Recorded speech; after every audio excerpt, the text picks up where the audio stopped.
விஜய் மல்லி ஸ்டோரியோட latest update எப்படி இருந்தது, அப்கமிங் ஸ்டோரி லைன் எப்படி மூவ் ஆகும் அப்படிங்கிறத பற்றி தான் நம்ம இந்த வீடியோவில் பார்க்க போகிறோம். லேட்டஸ்ட் அப்டேட்டை பொறுத்த வரைக்கும் ரொம்ப சூப்பராக இருந்தது அப்படின்னு தான் சொல்லணும். ஏன்னா கதிரேசன், ரேணுகா, மல்லி 2 பேருக்குமே பாதி நகையை பிரித்து கொடுத்துருப்பாங்க.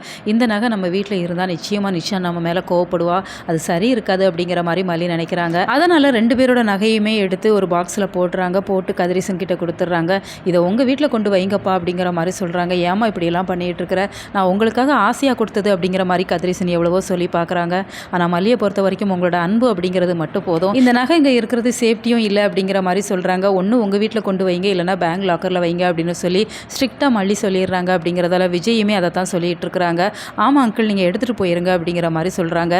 ரேணுகாவுக்கு தூக்கி வாரி போடுது. ஏன்னா ரேணுகா கையில் நகை கிடச்சிடுச்சு அப்படின்னு சொல்லி அவ்வளோ சந்தோஷமாக இருந்தாங்க. என்னோட நகையை நீ ஏன் கொடுக்குற அப்படிங்கிற மாதிரி குழந்தைத்தனமாக சண்டை போட்டுட்டு இருக்கிறாங்க. மல்லி எவ்வளவோ சொல்லி பார்க்குறாங்க.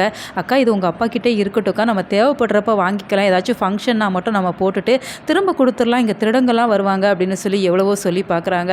இப்போ இந்த சுடர் மனசுக்குள்ளே பயங்கரமாக மல்லி மேலே கோவப்பட்டுட்டு இருக்கிறாங்க. உனக்கு நகை வேண்டானா விட்டுறேன்டி, ஏன்டி என்னோட நகையும் எடுத்து கொடுக்குற அப்படிங்கிற மாதிரி தான் சொல்கிறாங்க. இருந்தாலுமே நம்ம ரொம்ப கன்வின்ஸ் பண்ணி நகையை வேணும் அப்படின்னு சொல்லி கேட்டால் நம்ம மேலே சந்தேகம் வந்துடும். அப்படிங்கிறதுல வேறு வழி இல்லாமல் சரி ஓகே அப்படிங்கிற மாதிரி தலையாட்டிடுறாங்க. இன்னொரு பக்கம் இப்போ மல்லிக்கு ரேணுகா மேலே சந்தேகமாக இருக்குது. அப்படிங்கிறதால ஒரு செகண்ட் ஒப்பீனியன் வாங்கலாம் அப்படிங்கிற மாதிரி வேற ஒரு டாக்டரை பார்த்து பேசிகிட்டு இருக்கிறாங்க. டாக்டர்கிட்ட எல்லா டீட்டெயில்ஸுமே கொடுக்குறாங்க. அவங்கள பொறுத்த வரைக்கும் உண்மையாகவே மனநிலை சரியில்லாமல் இருக்கிறாங்களா இல்லை நடிக்கிறாங்களா அப்படின்னு சொல்லி எனக்கு ரொம்ப சந்தேகமாக இருக்குது டாக்டர் அப்படிங்கிற மாதிரி சொல்கிறாங்க.